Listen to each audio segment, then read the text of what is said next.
Evening. It's not evening, but it feels like I should say that, right?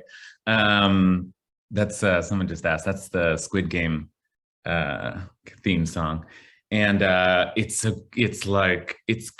great at that sort of scary but crazy sound. There's some insanity in that sound, and I want that sound ringing a little bit in our ears. Because there's something in Parshat Vayera there's some sound in Parshat Vayera that is terrifying and terrifying in a maddening way. There's something insane happening in Parshat Vayera. This is not even to speak of the Akedah, the binding of Isaac. This fourth reading in the Torah has in it the binding of Isaac, which is maybe the most terrifying story in all the Torah. But we're not going to talk about that today. I actually, the podcast that we're still kind of hyping, I'm doing a less shorter 15-minute Parsha podcast. This week is about the Akedah, the binding of Isaac. So I refer you to that if you need to think about the binding of Isaac this week. But we're going. That's just to say that's only one of the truly horrifying stories in the Torah this week. Okay.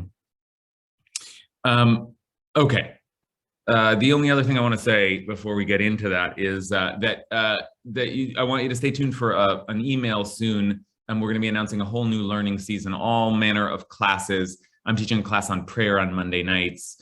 Rabbi will also be continuing the sessions, Limud Tzedek sessions on themes of justice, and then we have all kinds of guest teachers as well. So stay tuned. We're kind of gearing up for a whole new season of learning at Ikar. I see Matt Silberstein is with us, and Matt just got up from Shiva just yesterday, and so last week we dedicated the learning to Ruth Silberstein. I've learned to say Matt Silberstein. I just think of as Matt, but I pronounce his name wrong. But yeah, we'll do so again this week. May our learning continue to be an elevation for Ruth's soul. My sister Susan is also on today. Oh, great. Welcome, Susan. I'm on too. Kate's here too. Oh, hi, Kate. Okay. Good. So may the learning also be a comfort to the whole family. Although I have to say, it's not going to be so comforting today. It's we're in for a doozy, for a wild ride. And I will even say, to borrow a phrase of the age, it's worth a trigger warning, right? That we're going to look at really disturbing stuff, stories of rape, various kinds of rape. So if that feels like something you don't want to think about today, I totally understand too. Okay, we're going to be considering the figure of Lot today, the figure of Lot. So let's say a blessing to bring some holiness into this horror, into this investigation. Baruch atah Adonai Eloheinu melech haolam asher kidshanu b'mitzvotav v'tzivanu l'asok b'divrei Torah. Okay. Okay. So where do we begin? It feels a little bit like a kind of a family intervention conversation. Like, everybody, we need to talk about Lot. We have to talk about Lot. There's some, like, Lot is our family. But there's something about Lot that there's some trouble there. There's all kinds of trouble there. And I don't know quite what to do with it. And if I asked you, what do you think about Lot? If I asked the average, even regular reader of the Torah, I think most of us would say, yeah, related to Abraham, his wife is more famous than he is, right? And she for turning into a pillar of salt, which you'll soon see is the least terrifying thing that happens in the story. Right? That's almost cute compared to some of the other scenes we're gonna witness in Lot's story, and it all completely unravels by the end. But Lot is very prominent. You know, we have some only vague sense of, oh, Lot, and then there's a disaster, and it's Sodom and Gomorrah, right? That's part of the story, Sodom and Gomorrah. So we also have associations there. But Lot is very, very prominent in the beginning. And in fact, here, I'll give us a source sheet we can all look at, but I'm gonna screen share. In fact, what is screen share will stop other computers sound share. I think that's just a me and Carrie thing. Okay, no worries. All right, so let's just start in the kind of the grand and the obvious, which is that, and maybe it isn't so obvious actually, because this is such a famous beginning, the beginning to Lech Lecha, Parshat Lech Lecha. This is now last week's Parsha begins with this famous declaration. The Eternal One said to Avram, Lech Lecha, go forth from your native land and from your father's house, etc., etc. And it's the great moment in which our tradition begins. And then Abraham goes, but look, this is verse 4. Vayelech Avram, Kasher diber alav Hashem, and Avram went forth as the Eternal had commanded him. Vayelech ito Lot, and Lot went with him. Next verse he mentions Sarah. It's almost like Lot is even more going with him, more immediately right at his side. That's quite striking. In fact, just to make it even like linguistically more striking, remember it's Lech Lecha, and then there's this like repetition of Vayelech Avram, Vayelech Lot ito. It's almost like the echo of that double syllable. Lot is right there in the center of things. It's even repeated. Avram took his wife Sarai and his brother's son Lot. So Lot's like right in the center of the action, and almost seems like, we talked last week a little bit about Abraham's allies, but this seems like this guy's going on the mission, right? Abraham and Sarah, we say. Abraham and Sarah and Lot, I guess. That's the original team. So Lot. Okay, we are going to today be in Parshat Vayera, and we're going to look at chapter 19, which is the true horror, chapter 19. One of the true horrors of the Bible. And but we need a little bit of background, I think. So because as I said, Lot is not just a strange chapter in the middle. Lot's all over the place, and there he was very prominently in chapter 12. But actually, that's not the first time that we see Lot.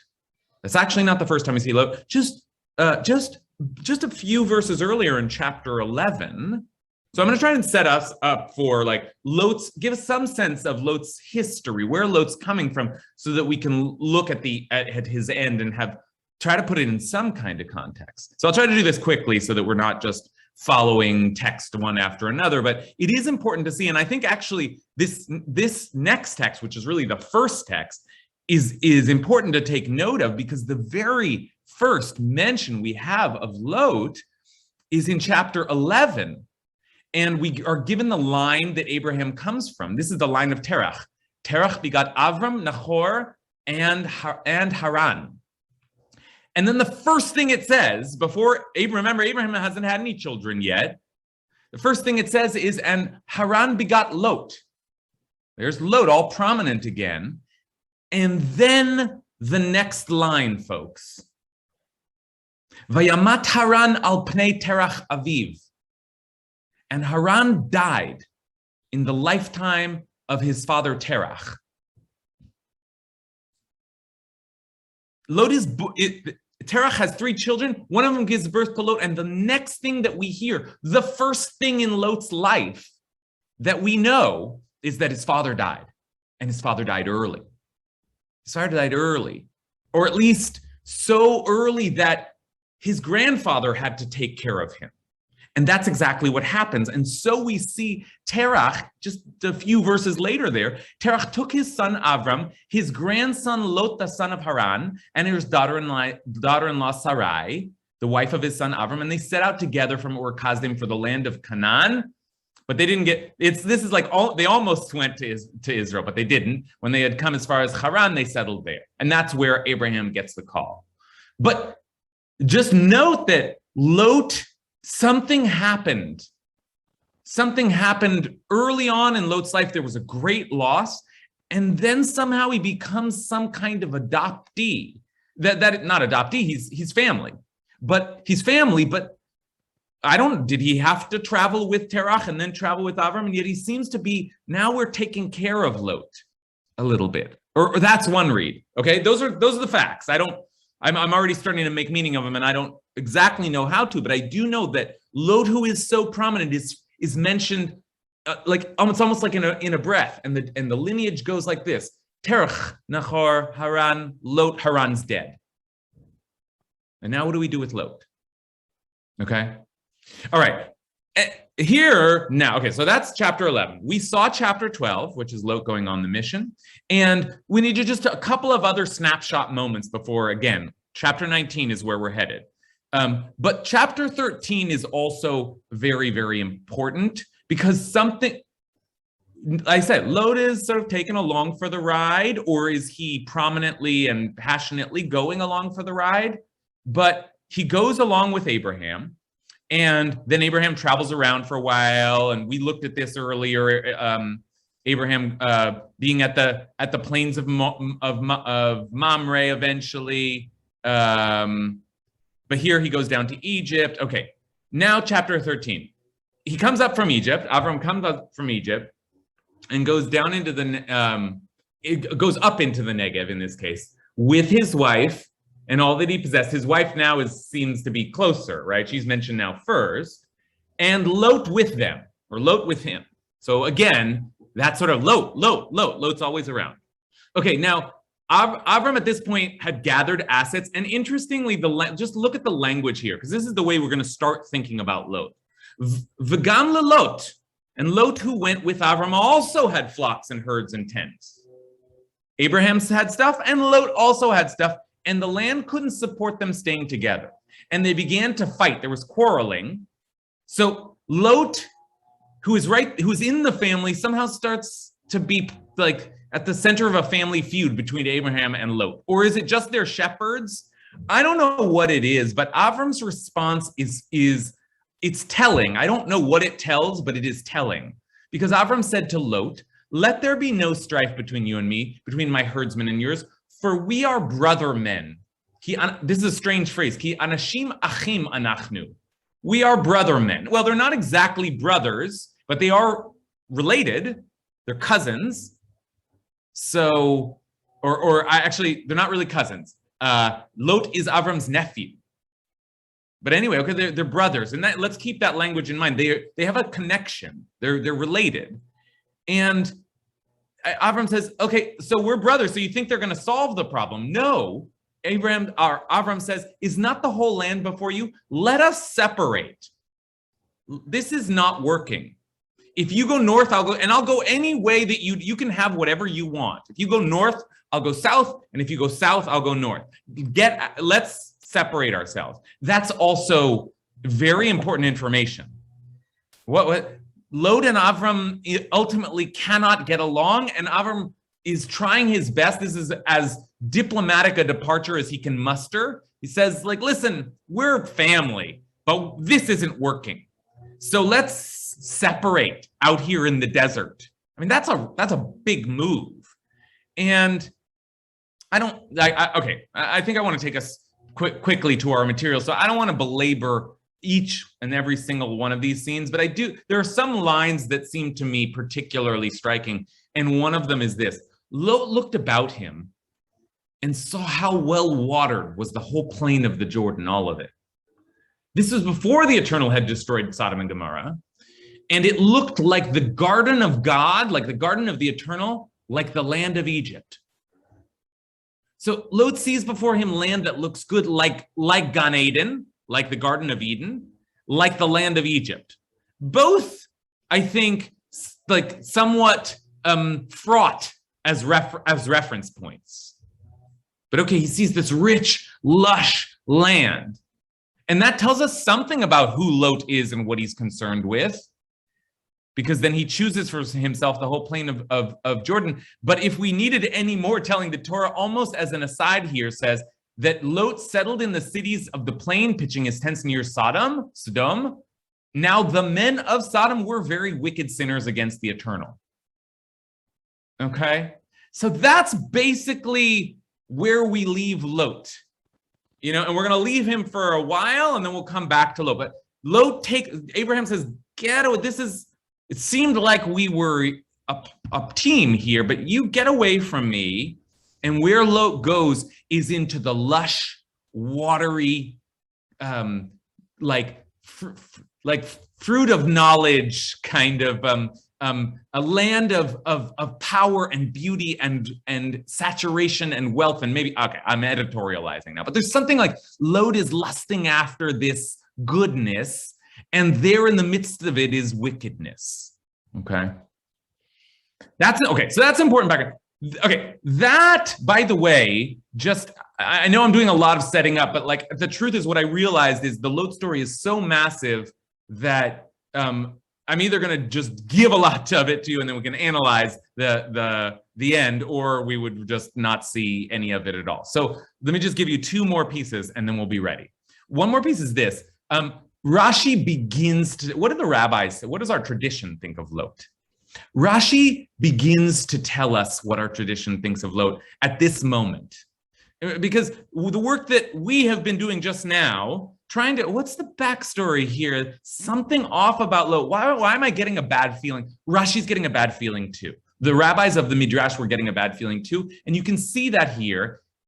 When Lot takes off, the next line is that the Eternal said to Avram after Lot had parted from him, raise your eyes, look out from where you are. Remember, Lot took the good part, but God says the other part, I'm going to give all the land you see to you and your offspring.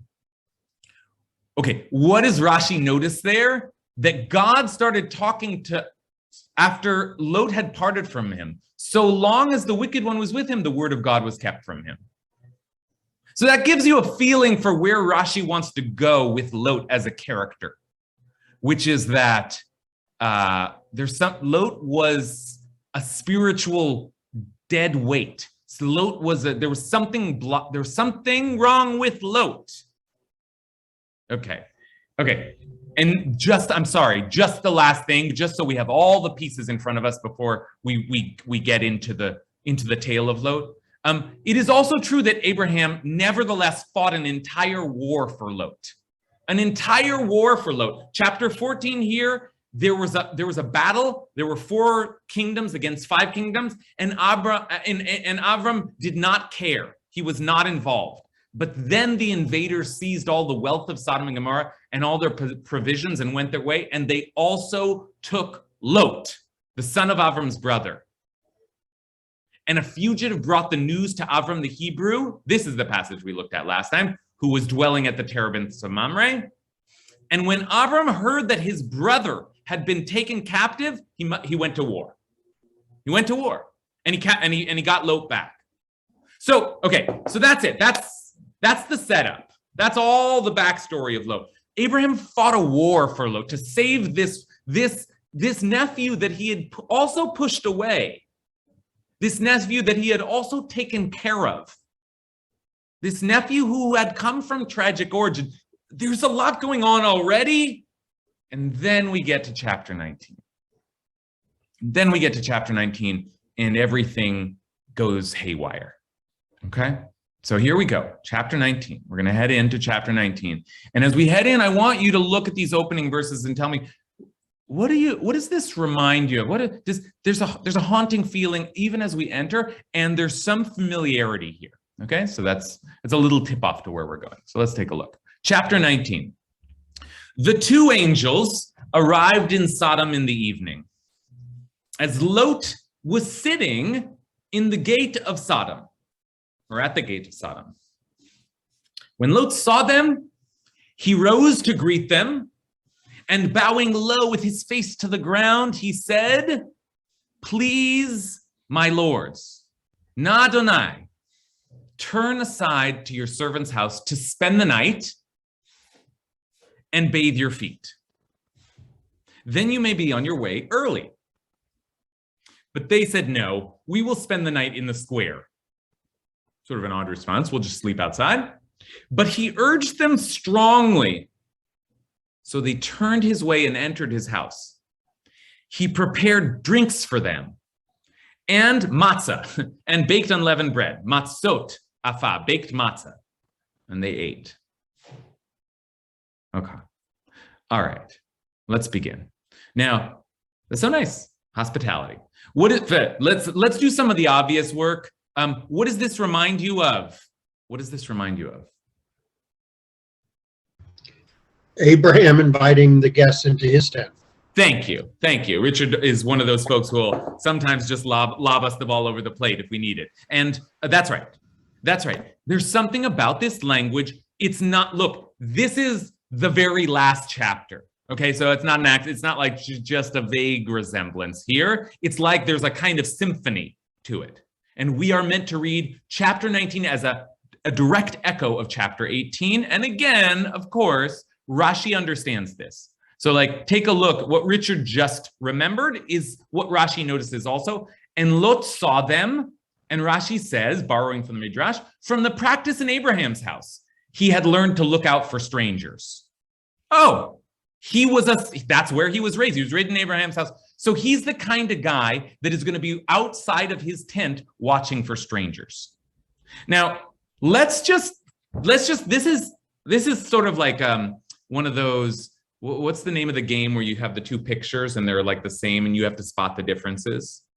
Right? It's like some kind of game that they put in the newspaper. Okay, so let's just like try to look here because the scenes are such, chapter 18, chapter 19, there's such an echo, such a direct reference here. Rashi's cluing us into. Let's look now at Abraham's version of that. Then we'll go look back at Lot. And then I want us to start, what's the difference? Are there any differences? Is it the same? How do we understand Lot's mirroring, parroting, replicating Abraham's behavior?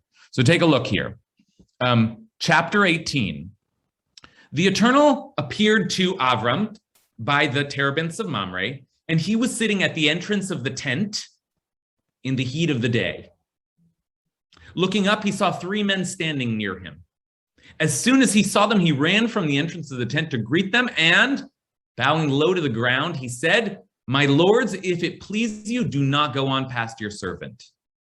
Let a little water be brought, bathe your feet, and recline under the tree, and let me fetch a morsel of bread that you may refresh yourselves. Then go on, seeing that you have come your servant's way." They replied, "Do as you said."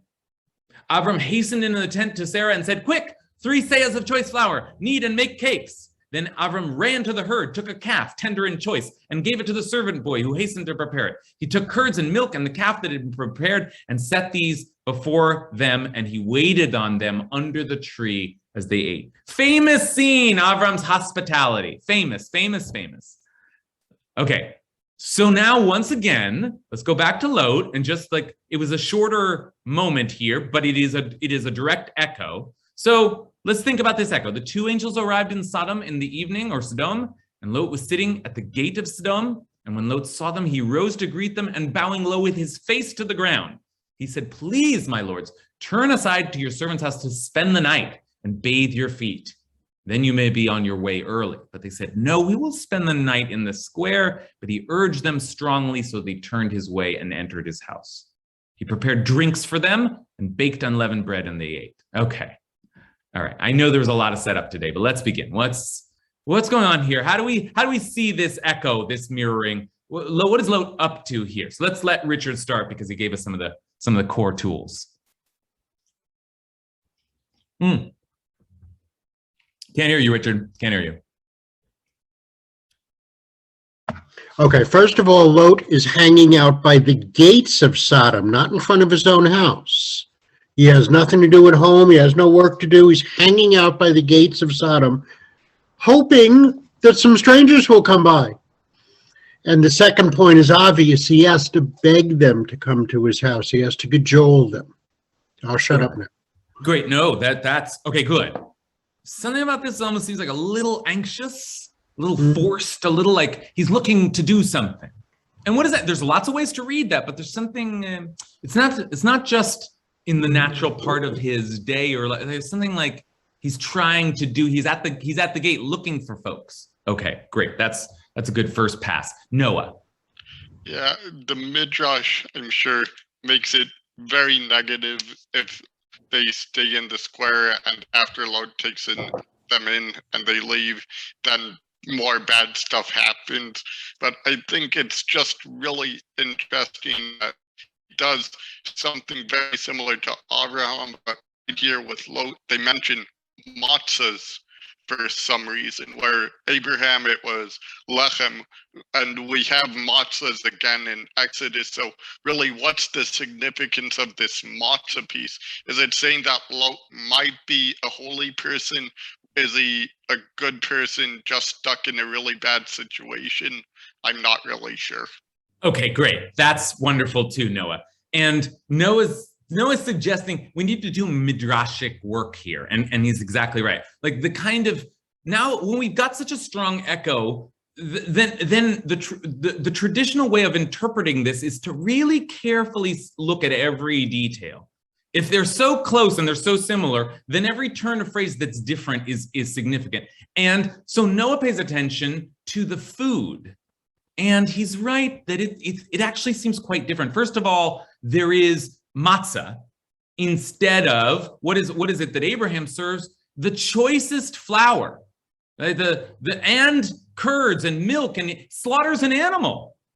Choice flour. Now, do we make such a big deal of that? I don't know. And as Noah said, sorry, I'm scrolling around too much here. As Noah said, matzah can mean good things, but it is on some level like a cracker. On some level, it's a lower form of bread. But look at this. He also, v'yaslem mishteh, the first thing he makes them is, and a mishteh is sometimes translated as a feast, but it's actually more like a drinking feast. Like, it is, I think, legitimate. What King Ahasuerus makes is a, mishteh. Like, it's possible to read this as, he's come on in, have some drinks and some crackers. Like, not like feed you, but come on in, have some drinks, have some crackers. Let's drink together. Now, I don't want to race away with that, but there's something a little odd about that. Okay, this is the first thing he offers them. Ari Ratner. So one real question I have about Lot, just to go a little back in the story, is one thing I noticed the Bible always does from this class, especially, is wordplay. So his father is Haran, and then they go to Haran. And there's this repeated pattern of the youngest son is always favored. It doesn't mention whether Abraham is the youngest son or not, but the way they list the brothers of Abraham, they start with Abraham, which to me means he's the oldest. Abraham, blah, blah, blah. And then Haran is his younger brother. And then Lot effectively takes the place of Haran as he even calls him brother all the time. So it's one of the few places I can see where the young person is the less favored one and loses out. So my question is why? I don't have an answer to it, but there's something about his past too, and going forward, right? He left Haran the brother, he left Haran the place. Lot keeps trailing him, and Lot is, I see what you're setting up, which is Lot is kind of evil, but not evil, but he's wicked. He might be getting him drunk, but there's also an element of Abraham is supplanting Lot in a lot of ways for what the Bible's narrative would traditionally have.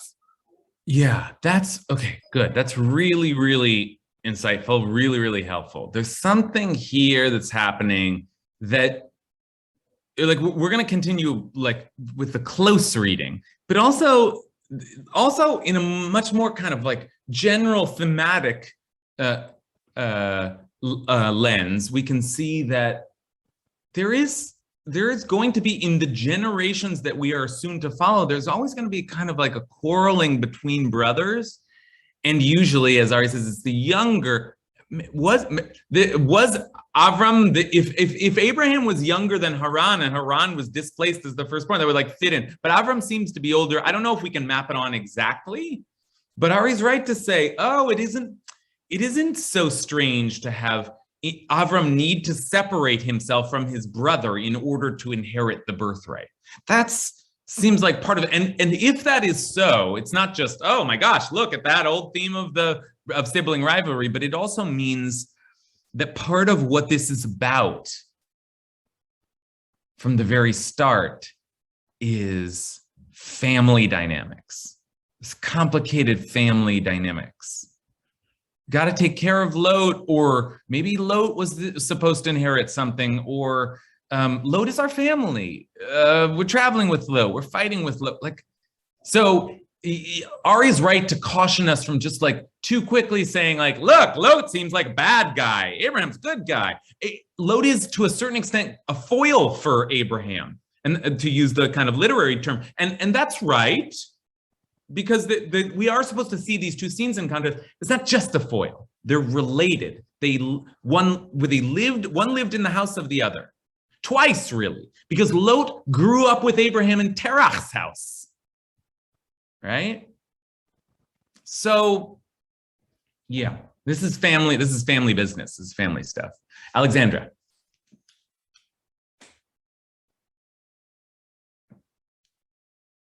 You're frozen. What stuck out to me initially about, can you hear me at all? Am I there? I think we're hearing you. Can Yes. you hear me? Okay. Yes. What stuck out to me is that Lot was refused initially, and Abraham, or Abram, I forget who he was at the time, was not refused initially. And I was wondering why. And so what I noticed in Lot's offer initially was that he said, yeah, and you'll be on your way really early in the morning. And it could be seen as considerate, like, I'm not going to hold you up, but it's also sort of like, yeah, and you'll get out fast. Like, this is just like, this is not a wholehearted invitation.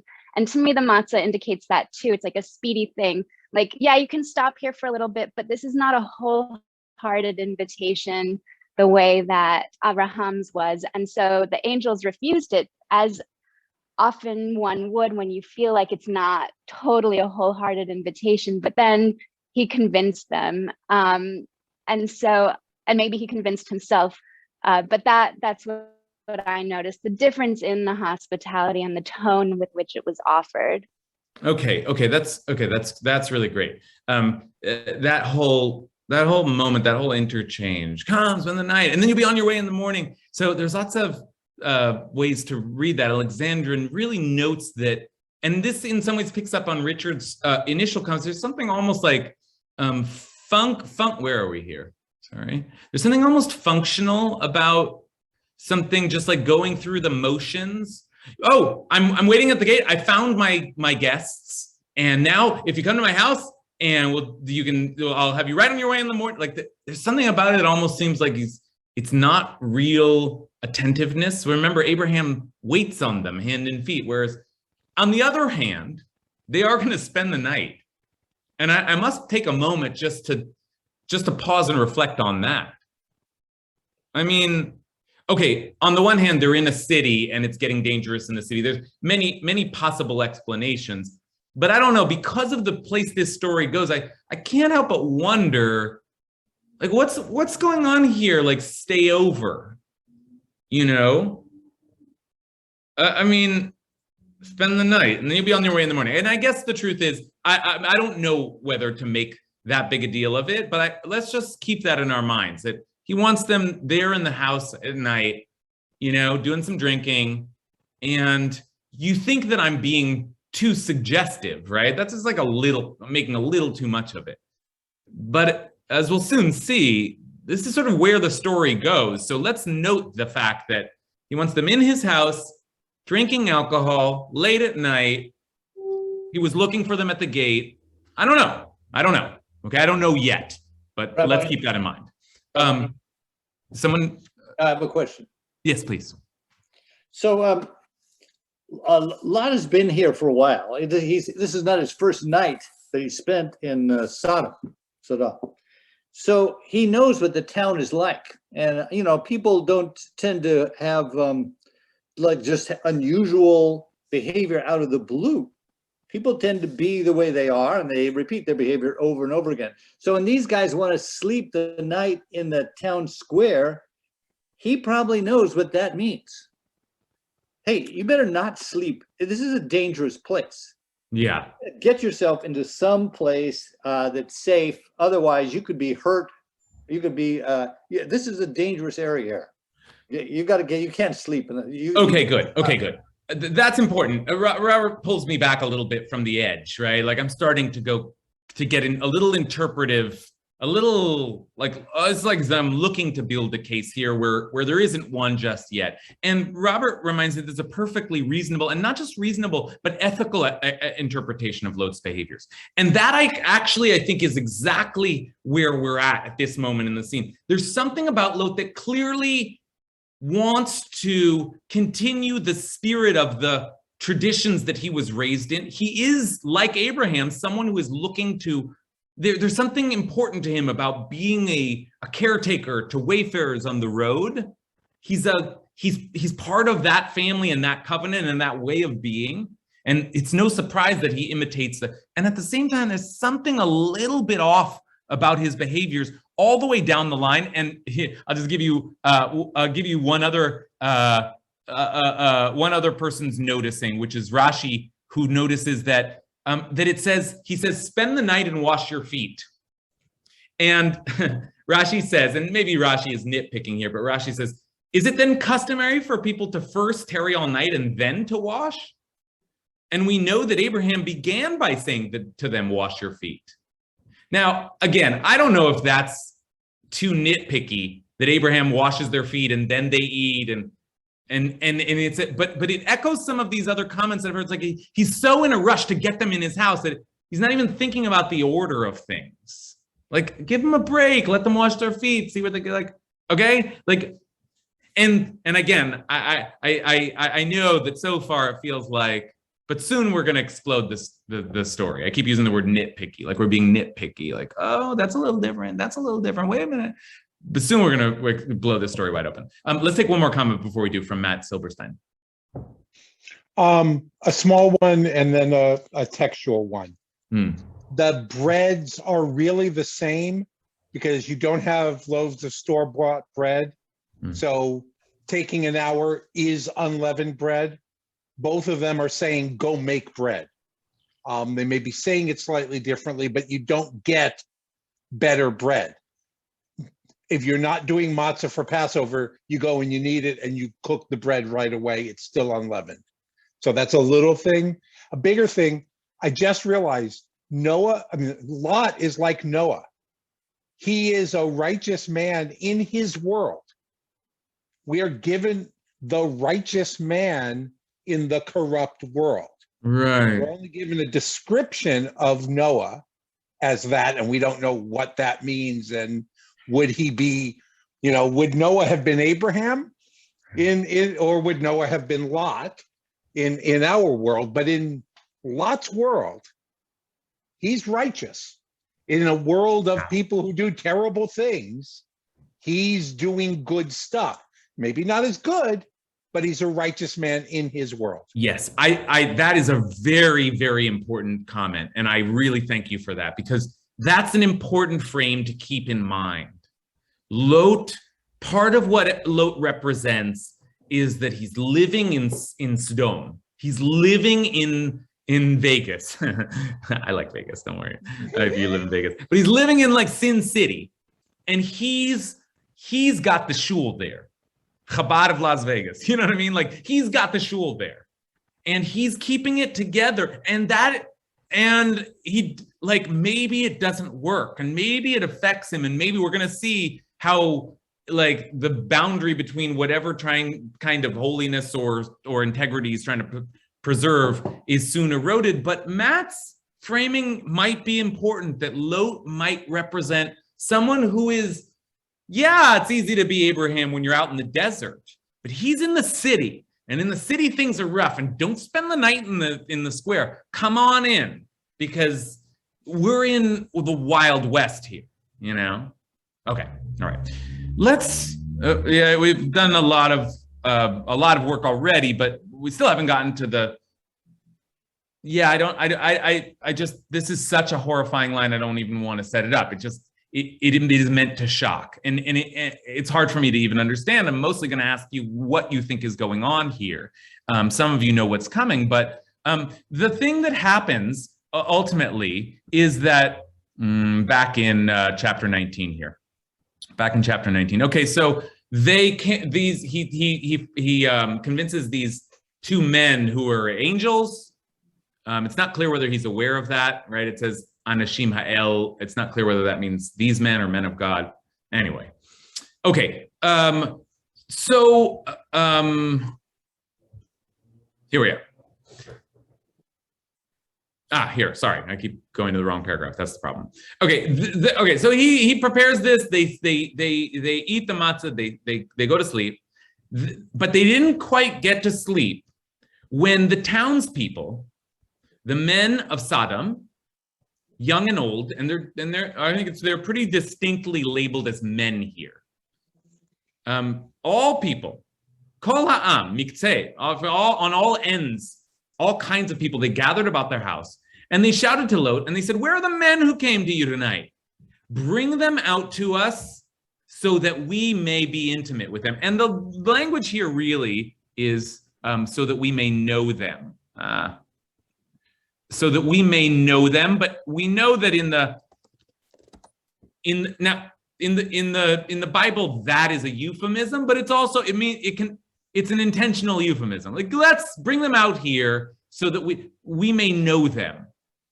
And most interpreters understand this to be like, give us these people and we want to rape them.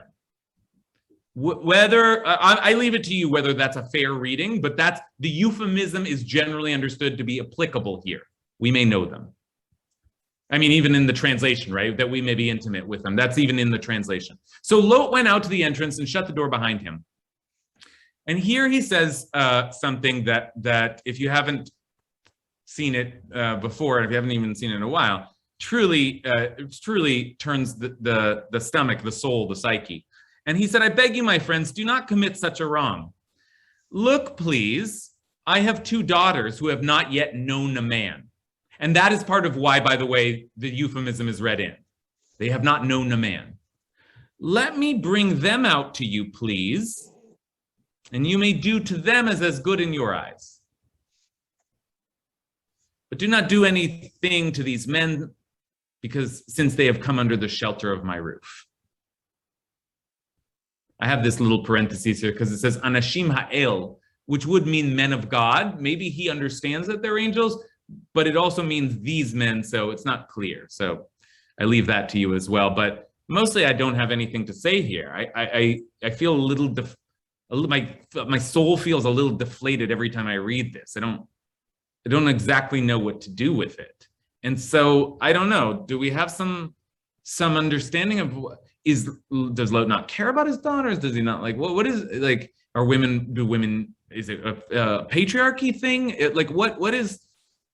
What's happening here? This is so disturbing. But it's not just disturbing, like, that's wrong, but also like, I want to save these people so you can have my daughter, and then I'll be my hospitality will really like A1. What's going on here? Okay. Hands up, some from before. I don't know if folks want to step into the brink here, but Leah, are you able to, or you want to hold? Yeah, no, I'm confused here because very soon after this, we get the mention of son-in-laws.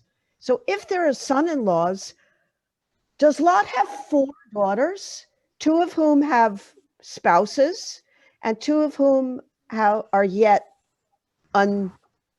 untouched? Or what are the son-in-laws and the 2 daughters who then eventually survive and do are they not cohabiting with the son-in-laws? I don't understand this. Yeah, that's such a good. There's a discrepancy there, and I've never really thought about that. I believe that some of the commentaries say that they were engaged but not married yet. That doesn't make any sense. They're all like living in the same house. And these son-in-laws, they laugh when the angels say it's time to go, and then they get left behind, which does leave, like, there's some logic to it, except for exactly what you're saying, which I must say that's a question I'm not prepared for. That's a really good question. It's like, how do they, and maybe Lot's lying. Maybe they have known a man and Lot's just throwing them out as Okay, it's a good question. I have to go look into the commentaries, but I do believe that some of them try to resolve this by saying like, oh yeah, those were their fiancés, but it's not a great resolution. So that's good. Who else can step into the fray here? Matthew. Well, I think Lot might have done everything right up until the point where he took these vagabonds. He defended these vagabonds and sacrificed his daughters, or attempted to. Meaning you feel like Lot is to be read sympathetically until this moment. That is, Lot is a figure that's pretty much doing it, like he is righteous and he is trying and he is offering, and then all of a sudden some misfire, something, he loses it here, he loses the thread somehow.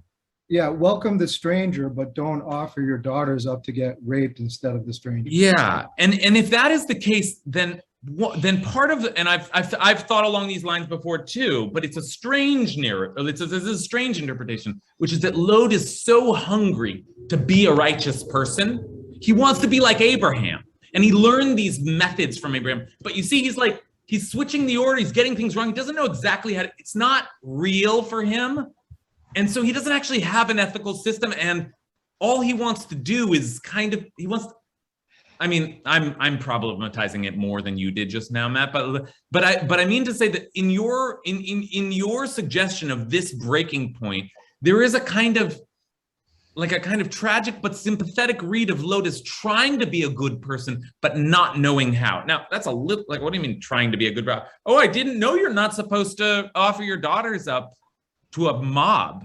I mean, it's like it almost sounds like a joke every time you say it out loud, except that that's what the text says, so it's not funny at all. So, yeah. Okay, Jen, what do you think? Jen Bailey-Guerra. So, I mean, I'm kind of going against the question on some level, but trying to engage it in a opposite vector, in that I really suspect that this moment reflects the foreignness and the ancientness of the culture that we're looking at and the person that we're talking about. There's just a big moment or like almost a black hole of, I cannot connect to this and I cannot understand it because it is so removed from me and my life and so foreign. And in recognizing that, like, I don't think that that's an end point for us. I think it can be its own starting point, because then I go, I am so horrified by this. It is so other for me. It is so foreign. What does that do to how much sympathy and compassion I have for Lot for the rest of this story?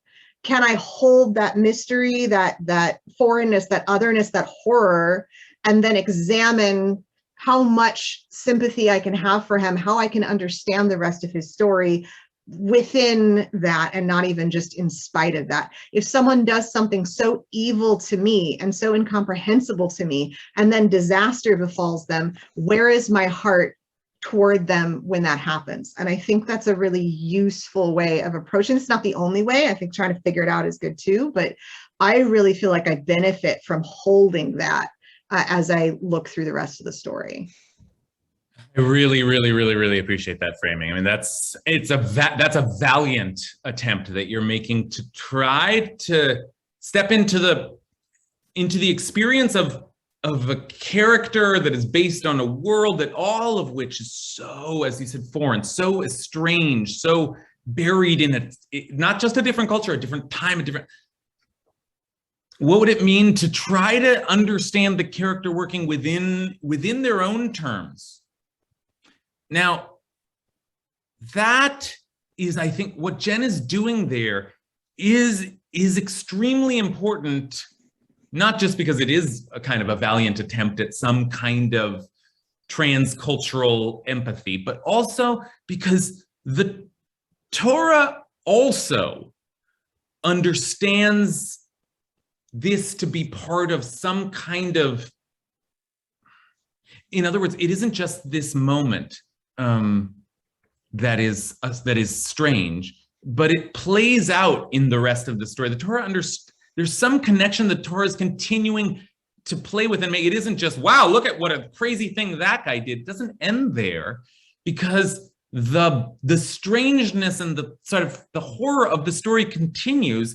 and continues in these like kind of transgressive sexual terms.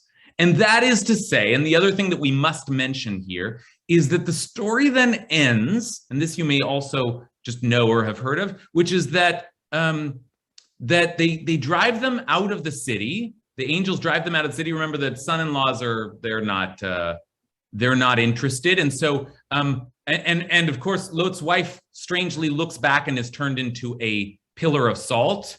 So so it ends up being that it's Lot and his two daughters, and you can see I'm just sweeping through tons of text. We don't have time for all of it, but at the end of the story, they flee into this like little town.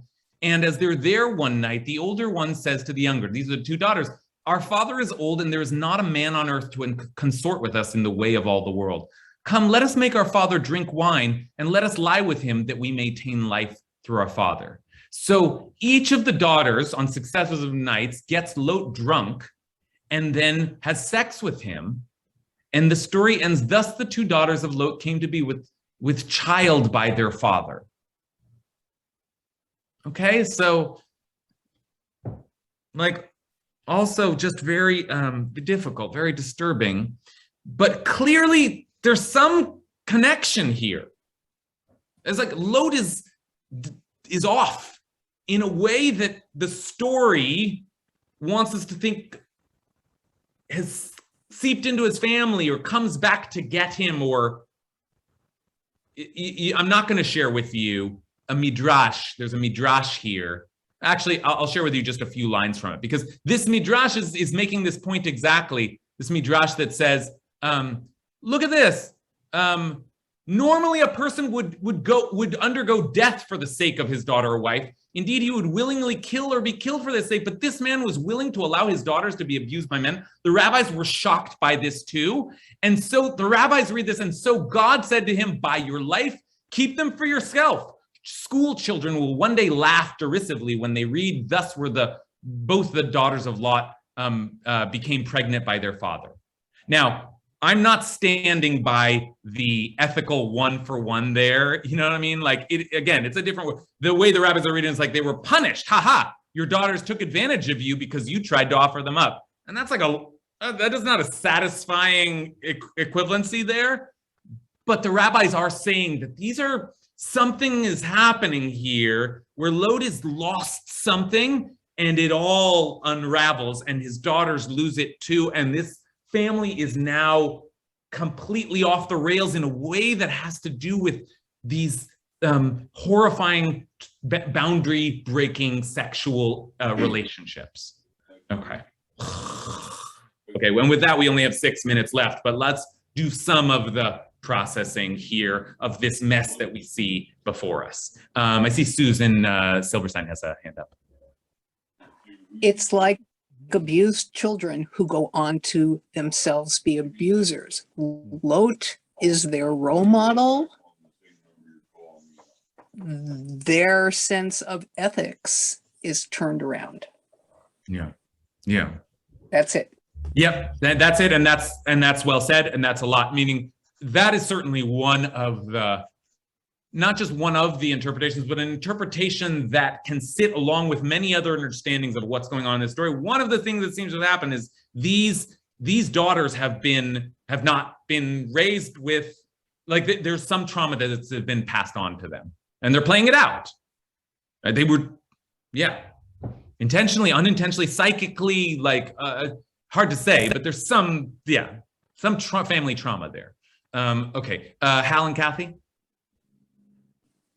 Well, I mean, this sort of goes back to the earlier comparisons we were making between Lot and Abraham.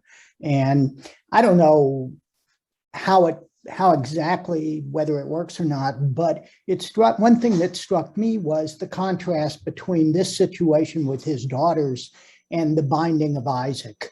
You know, that you have Lot attempting to sacrifice his daughters for the sake of people he thinks are sent from God, and it all just goes horribly off the rails in so many different directions. But it's another point of contrast between Lot and Abraham, who also does something very horrific, but for much purer and far-reaching reasons. And he doesn't. Yeah. And he doesn't go through with it. Yeah.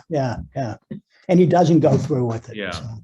Yeah, I thank you for that comparison. That's important to think about. In as much as Lot is inevitably a foil for Abraham, what ways in which not just Lot doing things wrong that Abraham did right, but also are there traces of Lot in Abraham? Is there something wrong maybe in this family and their willingness to put their children as the child sacrifice? So maybe it wasn't like these daughters are being sacrificed. It's unfortunate. There's a sexual element to it. It's disturbing. It's wrong. But it's child sacrifice. I'll just add to that, by the way, I must add to that Abraham also, and this Lot was with him went down to Egypt. In fact, I have it here. Went down to Egypt and asked, as he was about to enter Egypt, he said to his wife, Sarai, I know what a beautiful woman you are. If the Egyptians see you and think she's his wife, they will kill me and let you live. Please say that you are my sister. And then she's abducted. So that also, Lot saw that. So is there something wrong in this family where they're just like, oh yeah, let's put the woman out front, we'll be safe. And there's a lot of, yeah, I mean, look, 2 minutes left. There's so much here. We're gonna leave ourselves with a mess, but yeah. Let's take one last comment from Ariella, who's had her hand up for a while. Yeah, I was thinking the same thing about trauma, that it starts and it's just like a progressive thing. And as much as Lot is well-meaning, that trauma kind of gets everything so off the rails that it's like, how do they teach this to young children in the yeshiva? This is like, they don't. Skip over this one. Okay. Yeah. No, I mean, it's, yeah. The only way to kind of like get away from the disturbing, the confrontation with the truly like messy and disturbing implications of this story is just to say, oh, Lot was wicked. He was wicked. Wicked people, wicked. They were just wicked. But I don't think that we can get away that easily. And I'll tell you this, and I'm seeing some of this actually in the chat, although I don't have time to read the chat, but I saw someone mention Moab, and that's a good note to end on. Actually, there are many lingering threads here that in this trauma. It's trauma. That Lot's daughters inherited trauma. We've inherited trauma. Like, this is part of our recorded, inherited trauma. And I say that because, as I said earlier, Lot is family. Lot's not just some weird guy. Lot is our family. And not just because he was related to Abraham, but because this thing that we saw at the very end of the story, which is that, I mean, it's really like, the wordplay would be funny if it weren't so disturbing, but the older one bore a son and named him Moab, and he is the father of the Moabites today. Moab, anyone who knows some Hebrew will know, means Me'av, from my father. Me'av, Moab. Now, like she names the kid from, this is the child I had through incest with my father. Moab, as many of you know, is where Ruth comes from. And Ruth, as many of you know, is the great-grandmother to King David. King David, who, by the way, also is the product of the union between Judah and Tamar, which is also a very strange story. And so this is family. Like, we're from Moab too. And we don't like to talk about that. And it's not really kosher. It's not supposed to be that way, but none less than the figure of royalty itself in our tradition is descended from this story, from this family, from this union. And that is some way of saying that we are not clean. We are not free. We did not escape from inherited trauma. There's something in our family, in our past, that went wrong, and we have this chapter is there for us in the Torah because we have to continue to process it and unprocess it, unravel it and unravel it in ways that surely will require, as some of you wisely suggested earlier, stepping outside of our cultural context and trying to understand it in the context of the story. But I think also it is fair to say that this story is a story that intends us to be disturbed, that intends us to be traumatized, that is talking about a situation that that we reflect on in our tradition as having gone horribly, horribly, horribly wrong. So we'll leave it at that. Thanks, everybody. Thanks, everybody, for your wisdom.